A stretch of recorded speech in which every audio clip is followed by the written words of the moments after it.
Me han invitado a que compartamos qué implica aprender utilizando los ábacos. Entonces, lo primero que me parece que hay que plantearse cuando uno usa instrumentos como el ábaco, como la taptana, como la yupana, como el neotetzin que usaban los aztecas y los mayas, ¿no es cierto?, es que lo que existe de por medio son otras formas de entender las matemáticas, ¿no?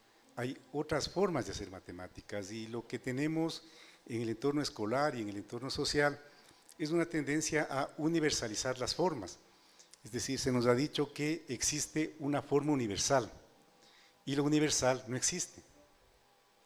¿Sí? El mundo es diferente, ¿no es cierto? Entonces, lo normal es la diferencia, lo anormal es la universalidad. No hay cosas universales, ¿sí? Me parece que eso es importante de señalar. Y en esa medida comienzo planteando que las matemáticas son una experiencia cultural, no una ciencia universal exacta.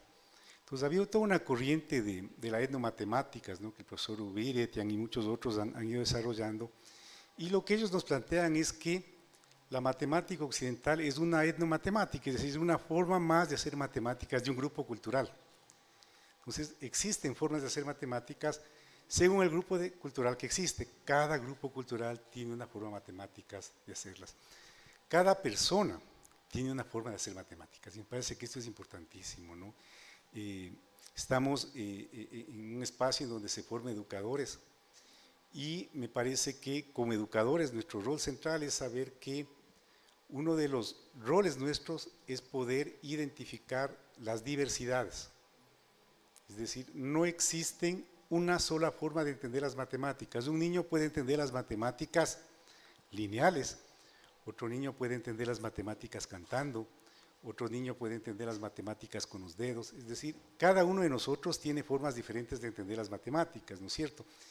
Y poco si hacemos una analogía a esto con las corrientes psicológicas, hay la teoría de Gardner de las inteligencias múltiples. Entonces él dice que hay 7 inteligencias, por lo tanto hay 7 formas de entender matemáticas, ¿no es cierto? Siguiendo los postulados de Piaget, Piaget dice que el aprendizaje es sensorial o sensorio-motriz, preoperatorio, operatorio concreto y formal, ¿no es cierto? Pero esto va formando lo que Piaget denomina como una estructura de comprensión, y la estructura de comprensión se forma en la medida que un niño tiene la capacidad de manejar el espacio, y esto es importante, ¿sí? Si yo manejo el espacio, voy a desarrollar capacidades lógicas. Si yo no manejo el espacio, no voy a desarrollar capacidades lógicas. Entonces, un niño que puede jugar con materiales, ¿qué es lo que está haciendo? Está manejando el espacio. Por lo tanto, está desarrollando capacidades lógicas, ¿sí? A más material didáctico que yo utilice o a más objetos que yo manipule, voy a tener mayores estructuras de comprensión. Y uno de los problemas, me parece a mí, no solo de las matemáticas, sino de todo lo que nos sucede a Occidente y de toda la desdicha que Occidente tiene con el fracaso de la civilización occidental, ¿no es cierto? Tenemos un sistema capitalista que oprime, porque hay unos pocos que han acumulado y unos muchos que están desfavorecidos o que estamos desfavorecidos en diferentes medidas, ¿no es cierto? Tenemos un planeta al borde del colapso de un cambio climático, ¿sí? Todo este desastre de Occidente está dado porque nosotros memorizamos y no comprendemos. Y ese es un problema gravísimo. Entonces, nuestro rol como educadores es eso, generar procesos de comprensión. Y los procesos de comprensión son múltiples, ¿sí?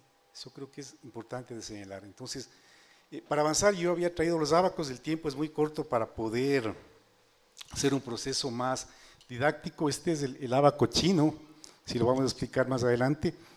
Tenemos acá el ábaco japonés, ¿no es cierto? Y vamos a ver qué es lo que está implícito atrás de los ábacos. Primero, me parece importante señalar cómo aparece la necesidad de contar. ¿Sí? Y la necesidad de contar aparece cuando éramos nómadas, cuando éramos unos recolectores y cazadores, ¿no es cierto? Y teníamos necesidad de llevar control de los alimentos que recolectábamos. Entonces, ¿cómo llevábamos control de los alimentos que recolectábamos? ¿No es cierto? Era a través de la utilización de los dedos de las manos. Y ahí se genera la primera noción de las matemáticas que alguno de los expositores que me precedió comentaba. La noción básica de las matemáticas es la correspondencia. Entonces, ¿cómo llevaban o cómo contaban los nómadas? Contaban haciendo una relación, una correspondencia de un dedo con un objeto, de dos dedos con dos objetos.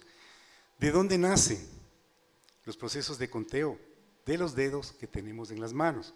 Por eso existen sistemas numéricos decimales, porque tenemos 10 dedos en las manos, y sistemas numéricos vigesimales, porque tenemos 10 dedos en las manos y 10 dedos en los pies. Por ejemplo, la cultura Shuar, yo he hecho estudios etnomatemáticos en todas las nacionalidades de la Amazonía ecuatoriana. Cada cultura tiene una forma diferente de hacer matemáticas y la mayoría de culturas amazónicas son sistemas numéricos vigesimales, porque cuentan con los dedos de las manos y con los dedos de los pies. Entonces, ¿por qué existen sistemas numéricos decimales o vigesimales? Por los dedos de las manos que tenemos, ¿no es cierto? Y con los dedos empezamos a contar 14.000 años antes de Cristo aproximadamente. Luego, cuando nos convertimos en sedentarios, ¿sí? Y siendo sedentarios empezamos a ser recolectores y cazadores, empezamos a dominar la naturaleza, entonces ya había producción agrícola, ganadera, habíamos domesticado animales. Aquí se genera la necesidad de distribuir lo producido. Entonces, como hay que distribuir lo producido, ya los dedos de las manos no alcanzan, ¿no? Entonces, ¿qué es lo que se genera? Se empieza a utilizar piedras y palos para representar cantidades mayores. Por ejemplo, una piedra representa 10 dedos o una piedra representa 20 dedos, ¿no? Los Shuar cuando cuentan con los dedos. Por ejemplo, los Shuar tienen un sistema numérico gestual, vigesimal. Ellos no tienen nombres para los números. Y esto me parece importantísimo. Un sistema numérico puede existir sin nombres para los números. Lo que existe son gestos. Un dedo doblado es 1, 2 dedos doblados es 2, ¿no? Y ellos cuando acaban de contar con las manos pasan a los pies y cuando se acaban los dedos de los pies y les decíamos, ¿cómo contarías más allá de 20? Cogían una piedra y colocaban. Una piedra significaba 20. ¿Sí? Entonces, cuando éramos sedentarios recolectores y se necesitaba llevar cuentas de más de lo que tenemos en nuestros dedos, se utilizaban accesorios como los palos o las piedras y van apareciendo los primeros elementos simbólicos para representar cantidades. Y esto sucedió 9.000 años antes de Cristo. Luego los pueblos domestican la naturaleza, se conforman los primeros tribus, los pueblos, familias y empieza a haber un comercio a través del trueque. Entonces aquí hay que establecer relaciones de intercambio y se empiezan a hacer diagramas en tierra. Entonces la historia de las matemáticas nos muestra que habían unos diagramas en las tierras en donde se empezaban a generar procesos de matemáticas preoperatorios utilizando objetos concretos o los tableros de cálculo como los que hemos visto, la yupana, la taptana. Luego aparecen las sociedades urbanas y la planificación urbana, hay necesidades de servicios básicos y aquí se genera la necesidad de llevar registros contables de sumas grandes y se empiezan a utilizar los ábacos semiabstractos y luego todo lo que hemos visto en la producción de la tecnología con relación a aparatos de cálculo, ¿no es cierto? Y ahí me parece a mí unas etapas de desarrollo en el proceso de contar. Tenemos que el primer estadio de desarrollo es el de contar con los dedos de las manos, ¿no es cierto? Tal como dice Piaget cuando narra los estadios de desarrollo nos dice, estos estadios de desarrollo que generan el proceso de la inteligencia y de la lógica en los niños, es el mismo proceso que ha sufrido o que ha seguido la humanidad. Entonces lo que tenemos aquí es un desarrollo, el primer estadio de desarrollo son los dedos. Para todos es natural contar con los dedos. ¿Sí? Contar con los dedos es lo mejor que podríamos hacer y es lo que deberíamos propiciar que se haga. Luego se utilizan elementos simbólicos como piedras o palos, luego se utilizan diagramas o se construyen tableros y luego se elaboran instrumentos de cálculo o elementos que tienen tecnología. Y aquí tenemos lo que Piaget planteó, entonces en el proceso de cálculo hay un proceso sensorio-motriz, hay un preoperatorio, hay un operatorio concreto y hay un operatorio formal. ¿De dónde viene la necesidad de contar? De la necesidad de alimentarnos inicialmente. ¿Cómo se cuenta? Se cuenta con los dedos de las manos. Parece que eso es básico. Luego, quiero contarles lo que cuenta la historia universal. La historia universal nos dice que 300 años a 500 años antes de Cristo existía el ábaco romano. Entonces, el primer instrumento de cálculo que la historia nos dice que existía, ¿no es cierto? Había el ábaco romano, 1200 años después de Cristo apareció el ábaco chino, el Xuanpan que les indiqué. Luego en el 1600 después de Cristo apareció el ábaco japonés o el Soroban. Luego en el 1600 después de Cristo apareció el ábaco ruso o el Shoti, ¿no? He hecho una línea de tiempo solamente de los ábacos porque estamos hablando sobre eso. Hay otros instrumentos que se han generado que no los estamos tratando ahora. Pero hay una parte que la historia universal no cuenta, que es la historia del Abya Yala, ¿no? La historia de los pueblos de América. Entonces, en el periodo de integración entre 500 y 1500 después de Cristo, aquí los cañaris utilizaban la tartana, ¿no? Igual en el mismo periodo de integración, los incas utilizaban la yupana, que la persona que me antecedió nos habló de la yupana, y muchas veces pensamos que los quipus es el instrumento de hacer cálculos, cuando no, es la tablita que está abajo, que hace cálculos, y en esta tablita hay un manejo del tiempo de manera piramidal, que responde a los 4 suyos que tenía el incario, ¿no? Entonces ahí hay toda una lógica diferente de la estructura matemática. En Bolivia existe esto que se llama el ábaco ancestral, que usaban los aymaras, y esto es bien interesante. En Potosí se encontró esta maqueta que está en el Museo del Louvre en París, y todo el mundo decía que es una maqueta de una pirámide. En alguna ocasión, en el siglo pasado, un antropólogo alemán escuchaba a un niño aymara que salía a pastar borregos todas las mañanas y iba recitando. Recitaba. Entonces le llamó la atención a este antropólogo, documentó el poema, lo tradujo, y lo que encontró es que había un poema que determinaba la forma como se hacía cálculo en este ábaco. Se hace cálculo de manera espiral, de abajo hacia arriba, recitando. La recitación cumple un rol importante en el proceso matemático, ¿no? Y en el mismo periodo de integración, los mayas utilizaban este ábaco que se llama el Nepo Hualtzitzin, ¿no es cierto?, que es un ábaco parecido al japonés, nada más que en base 20. Es decir, los ábacos de la historia universal existen, pero también existían unos ábacos, unos instrumentos de cálculo en nuestros pueblos, antes de que llegara la conquista española, la brutal conquista española que nos occidentalizó. Y yo quiero contarles algo rápido, ¿no? Cuando hablamos de sistemas de pensamiento, tenemos que pensar primero que el pensamiento se desarrolla en la medida que yo pueda manejar el espacio. Un niño que no maneje el espacio es un niño que no va a comprender las cosas que hace, ¿no es cierto? Y tenemos muchos profesionales que pueden repetir teoría, que pueden realizar ejercicios con fórmulas, pero que no comprenden lo que están haciendo. ¿Sí? Entonces, un problema de Occidente es que no hay comprensión. El manejo del espacio que tiene Occidente es de izquierda a derecha y de arriba a abajo, ¿no es cierto? Hay un libro bonito de Cassirer que se llama Filosofías de las Formas Simbólicas, y él va detallando, ¿no? La filosofía se forma de la manera que yo manejo el espacio. Occidente maneja el espacio de izquierda a derecha, de arriba a abajo. En la manera que una cultura maneja el espacio determina la manera que la cultura maneja el tiempo, ¿sí? Entonces, en esta manera lineal de izquierda a derecha, el futuro está atrás, el presente es lo que vivimos y el pasado está adelante, ¿no es cierto? Entonces miren cómo Occidente maneja el espacio de manera lineal y el tiempo en esta manera lineal se representa futuro atrás, perdón, futuro adelante, presente vivimos, pasado atrás. Se desconfiguró la presentación.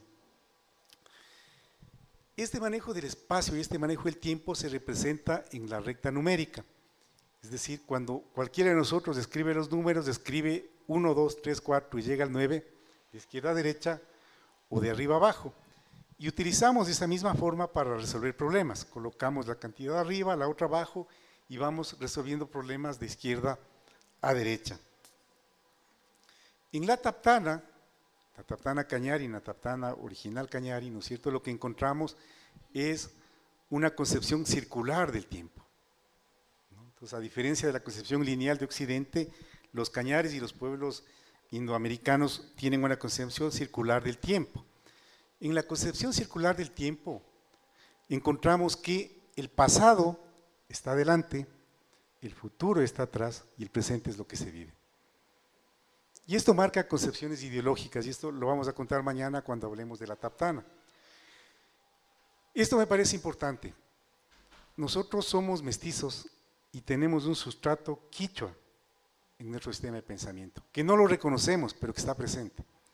Tenemos palabras quichuas, los diminutivos, por favorcito, dame haciendo, Juanito, ¿no es cierto? Los manejos del tiempo que hacemos. Nosotros somos indígenas, pero no lo reconocemos, ¿sí? En este manejo circular del tiempo que tenemos, se nos obliga a trabajar una lógica lineal occidental. ¿Cuáles son los problemas del sistema educativo?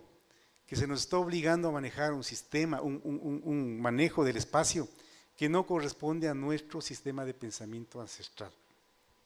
Tenemos un sustrato quichua que no ha desaparecido. Ese es un gran problema y me parece que uno de los retos de la transdisciplinariedad es poder trabajar el espacio lineal, como plantea Occidente, pero también el espacio circular, como plantea los pueblos amerindios, y también el sistema del espacio lineal bidireccional, como plantean los Shuar y los pueblos que viven en las riberas de los ríos, o también el espacio, como vamos a ver en los chinos, sinoxverso, ¿no es cierto?, que se escriba no de izquierda a derecha, sino de derecha a izquierda. Mientras de mayor manera utilicemos los espacios, mayor capacidad de comprensión vamos a tener y mayor capacidad de incorporar la diferencia vamos a tener. Porque Occidente nos vendió la idea que las cosas son universales y es universal utilizar el tiempo de izquierda a derecha. Y eso genera problemas de comprensión y genera problemas de desarrollo de procesos lógicos, matemáticos e intelectuales. Veamos cómo se conforma el ábaco, ¿no? Entonces el ábaco tiene dos columnas. Al un lado tiene 5 cuentas, al un lado tiene 5 cuentas y al otro lado tiene 2 cuentas. Las 5 cuentas del lado derecho representan los números de los dedos. Entonces, estas 5 cuentas que están al lado derecho representan los dedos, 1, 2, 3, 4, 5. Y las 2 cuentas que están al lado izquierdo representan las manos, ¿sí? La una cuenta representa la mano izquierda y la otra cuenta representa la mano derecha. ¿Por qué se conforma el ábaco chino así o el ábaco japonés?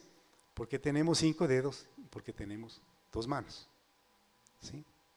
Eso es lo primero. Y luego vamos viendo cómo se escribe en el ábaco para luego identificar cuál es el manejo del espacio que hacen los chinos. Entonces, en el ábaco, ¿cómo se escribe? Cuando en el ábaco las cuentas están todas a la derecha, las 5 y las 2 todas a la izquierda, en el ábaco está escrito 0, ¿no es cierto? 0, no hay ningún dedo. Pero cuando abajo movemos una cuenta, de las 5 movemos una hacia la izquierda, hay un dedo, ¿sí? El dedo pulgar de la mano izquierda, ¿sí? Cuando movemos la segunda cuenta, tenemos 2 dedos. Cuando movemos una cuenta más, tenemos 3 y tenemos 3 dedos. Cuando movemos una cuenta más, tenemos 4. Cuando movemos una cuenta más, tenemos 5 y aquí se hace un cambio. Cuando hay 5 dedos, las 5 cuentas vuelven hacia el lado derecho y de las 2 cuentas avanza 1 hacia el lado derecho, porque esta cuenta representa que hay una mano, es decir, 5. Entonces, cuando vamos a seguir contando, tenemos 5 y un dedo, ¿no es cierto? 5 de una mano y un dedo de la mano derecha. Cuando movemos una cuenta, tenemos 7. Cuando movemos una cuenta, tenemos una mano y 3 dedos. Cuando movemos una cuenta, tenemos una mano y 4 dedos. Cuando movemos la última cuenta, tenemos una mano y 5 dedos. Y lo que se hace es se quita los dedos y se pone una mano. Y tenemos las 2 manos, ¿no es cierto? ¿Qué me parece importante en esto que hemos visto ahora? Bueno, entonces en el ábaco está 5 de una mano, 5 de otra mano, se cuenta 10. Entonces, ¿cómo se cuenta 10 en el ábaco? Sumando los dedos de las 2 manos. ¿Qué es lo que encontramos? Y con esto para terminar, encontramos que los chinos cuentan así: 1, 2, 3, 4, 5, 6, 7, 8, 9, 10. ¿No es cierto? ¿Cuál es el manejo del espacio que encontramos ahí? Un manejo del espacio que va de izquierda a derecha. Es una recta numérica diferente a la occidental que va de derecha a izquierda. A esto se le conoce escritura sinistroversa y hay escritura destroversa, que se escribe de derecha a izquierda, y sinistroversa, que se escribe de izquierda a derecha. Y en este manejo del espacio, ¿no es cierto?, el futuro está atrás, el presente es lo que se vive y el pasado está al frente, ¿no es cierto? Y las culturas que tienen el pasado al frente, hemos visto aquí que hay dos formas de ver el pasado. En las culturas amerindias, que tienen en la concepción espiral el pasado adelante, y en estas culturas de Medio Oriente, que tienen el pasado mirando hacia adelante, ¿no es cierto? ¿Qué es lo que se genera aquí? Hay estudios lingüísticos que muestran que estas formas de manejar el espacio determinan valores. Por ejemplo, los que son destroversos, es decir, los que escriben como escribimos nosotros, de izquierda a derecha, estamos predispuestos, porque así se ha estructurado la lógica del manejo del espacio lineal de izquierda a derecha, estamos predispuestos a competir, a ser individualistas, a ganar, ¿no es cierto?, a que no me importen los demás, a que no me importe el medio ambiente, por eso hemos destruido el planeta. Los que escriben como los chinos, ¿sí?, de derecha a izquierda, en cambio, miran el pasado y dicen, yo hice esto y esto generó problemas, por lo tanto no lo voy a hacer o lo voy a hacer de otra manera. Yo hice esto y me fue bien, por lo tanto lo voy a hacer y voy a poner unas innovaciones, ¿no? Entonces, miren, hay dos formas de entender la vida, y esas formas de entender la vida dependen de la forma en la que se maneja el espacio. Esto ha mostrado estudios lingüísticos durante años, pero ahora la neurología nos muestra que esto es real, ¿no es cierto? Porque, bueno, ustedes cuando hablan de neurología, ¿no es cierto?, se habla del cerebro trino, que tenemos el cerebro reticular, el límbico y la corteza cerebral, y ahí se generan los aprendizajes en el cerebro reticular, toda la parte sensorial y motriz, en el límbico toda la parte sensorial preoperatoria, sensorial, motriz y afectiva, y en la corteza cerebral están los dos hemisferios cerebrales, ¿no es cierto? Cuando usamos la mano derecha, está funcionando el hemisferio izquierdo, y el hemisferio izquierdo es el frío, es el calculador, es el que dice, yo voy a hacer esto para ganarte, o yo voy a hacer esto para que te caigas, ¿no es cierto? Frío. En cambio, los que usan la mano izquierda están funcionando el hemisferio derecho. Y el hemisferio derecho es el creativo, es el caritativo, es el solidario. Yo te voy a ayudar, o sea, no te voy a ganar, vamos a llegar juntos a hacer lo que estamos haciendo, ¿sí? Son dos actitudes ante la vida. Entonces, los estudios lingüísticos y la neurología nos están mostrando que los manejos del espacio determinan los valores, las ideologías y la sociedad que queremos. No hay tiempo para más, con esto yo termino solamente haciéndoles una invitación. Me parece que es importante que como docentes empecemos a plantear que no es normal mirar las cosas universales, que lo normal es mirar las cosas diversas. Hay varias formas de hacer las cosas. Incluso Piaget, ustedes cuando han estudiado Piaget deben recordar, ¿qué plantea Piaget como el principio de la inteligencia? La reversibilidad. Piaget dice, solamente cuando alguien puede hacer algo de varias maneras, está desarrollando inteligencia.